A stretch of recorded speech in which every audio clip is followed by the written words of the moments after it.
다음으로는 이제 수인성 및 식품 매개 감염병 쪽에서 보게 되면 우리는 이제 살모넬라나 캄필로나 그다음에 이제 비브리오균에 의한 이제 식중독 이런 것들이 보면 평균 기온과 양의 상관성이 이제 높게 나오는 걸로 돼 있고요.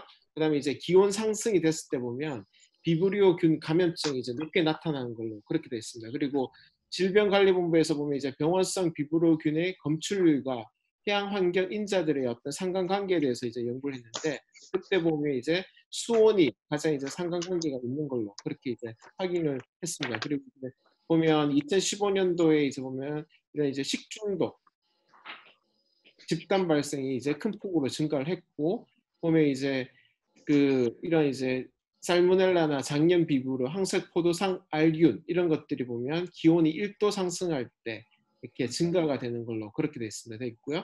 그다음에 이제 한국보건산업진흥원 연구에 따르면 2019년, 2090년대 이제 식중독 발생 건수 같은 경우는 2002년이나 2012년도에 비해서 이제 한 42% 정도로 높은 수준으로 이제 그 수준으로 이제 발생할 걸로 이제 그렇게 예상을 하고 있습니다. 아, 2000년 이후에 보면 우리가 전 세계적으로 이제 유행했던 감염병들이 보면 2003년도에 보면 홍콩을 중심으로 해서 우리가 사스가 있었고요. 그다음에 2010년도에 보면 신종플루 H1N1, 그다음에 2014년도에 메르스라든지 그다음에 이제 웨스트 아프리카 이제 에볼라, 그다음에 2015년 남미를 중심으로 해서 지카, 그리고 현재 이제 우리가 이제 사스코브2라는 이제 코로나 19가 이제 유행을 하고 있습니다. 유행을 하고 있고요. 이런 2002년도에 이제 유행했던 사스 같은 경우는 보면 홍콩에서 이제 전 세계로 퍼졌는데 이 사스의 환자가 이제 보면 이 당시에 보면 의학 컨퍼런스가 이제 홍콩에 이제 호텔에서 열렸고요. 여기서 이제 보면 감염을 시키고 다른 사람에게 감염을 시키고 이 사람들이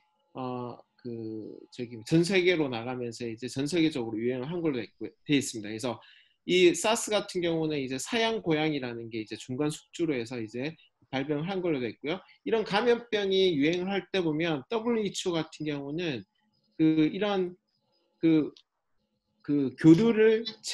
교류 제한을 최소화하면서 이러한 감염병의 확산을 방지하기 위해서 보면 인터내셔널 헬스 레귤레이션이라는 걸 가지고 있습니다. IHR이라는 걸 가지고 있는데 이게 보면 이제 처음에 이제 1969년도에 처음으로 이제 만들어졌고요. 이게 이제 2003년도 사스를 지나면서 2005년도에 이제 새롭게 IHR 2005가 이제 만들어졌습니다. 그래서 이 2005년도에 이제 IHR 같은 경우는 특징이 뭐냐면 모든 공중보건에 위협이 되는 거에 대해서를 대상으로 해서 보면 실시간으로 프로액티브하게 패시브한 게 아니라 프로액티브하게 이제 감시 및 대응을 하는 걸로 되어 있고요. 어떤 보드에서 컨트롤하는 게 아니라 감염병이 들어올 때 우리가 국경을 통해서 들어오게 되는데 공항이나 항을 통해서 거기서 하는 게 아니라 근원에서 얘들을 이제 디텍션해서 이제 얘를 이제 대응하는 걸로 그렇게 돼 있고요. 그래서 이제 2000년도 후반부터 이제 유행했던 감염병에 대해서 이렇게 제가 몇 가지 이제 말씀을 드렸는데 이 중에 이제 기후 변화와 이제 관련성이 있는 감염병 같은 경우는 2015년도에 이제 브라질을 중심으로 유행했던 지카 같은 경우가 보면 기후 변화와 이제 관련성이 있는 걸로 그렇게 이제 나왔습니다. 그래서 보면 지카 같은 경우는 조금 더 소개를 하면 우리가 1947년도에 우간다의 지카 숲에 이제 붉은 털 원숭이에서 이 바이러스가 처음으로 발견이 됐고요. 54년도에 보면 나이지리아에서 보면 첫 환자가 발생했습니다. 그 다음에 보면 아시아 쪽에서 미크로네시아, 폴리네시아 쪽에서 이제 환자가 발생한 다음에 2015년도에 이제 브라질 쪽에서 이제 지카 바이러스가 이제 유입이 돼서 대유행을 하게 됐는데요. 이때 보면 브라질 같은 경우는 아시는 바와 같이 이 지카 바이러스 같은 경우는 매개체가 되는 게 이제 이집트 순모기나 힌두 순모기가 되는데 이런 이제 이집트 순모기가 이제 서식하는 지역이고요. 이 당시에 보면 이제 엘니뇨 이벤트 때문에 이런 이집트 순모기가 이상적으로 증식 및 번식을 많이 한 걸로 그렇게 돼 있습니다.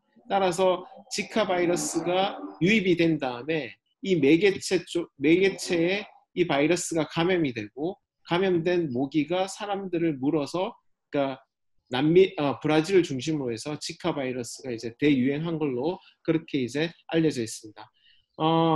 지금 보면 이제 그 코로나19 앞에서 이제 말씀하셨지만 19가 이제 전 세계적으로 유행하고 있는데 이 사스코브2 같은 경우는 뭐 아시는 것 같이 2019년도 중국의 우한에서 12월 달에 이제 첫 환자가 발생한 다음에 이제 전 세계적으로 유행을 하고 있습니다. 이 코로나 바이러스 같은 경우는 보면 우리가 감기를 일으키는 바이러스로 알려져 있고 얘가 이제 전자현미로 봤을 때 보면 이런 이제 태양의 광합 모양으로 해서 우리가 코로나 바이러스라고 얘기를 하고 있는데 이 코로나 바이러스 변종이 보면 2002년도에 사스라든지 그다음에 2013년도에 메르스 지금의 이제 유행하고 있는 그 코로나19 이런 것들이 이제 코로나 바이러스 변종이고 이런 것들이 이제 대유행을 하면서 주로 이제 호흡기 쪽에 이제 문제를 일으키는 걸로 그렇게 됐습니다. 그래서 이런 이제 전 세계적으로 확산이 돼서 이렇게 되는데 코로나 바이러스는 이제 앞에서 말씀드렸지만 얘는 이제 감기를 일으키는 바이러스고요. 그래서 얘는 계절성이 있어서 주로 이제 겨울철에 주로 환자가 많이 발생을 하는데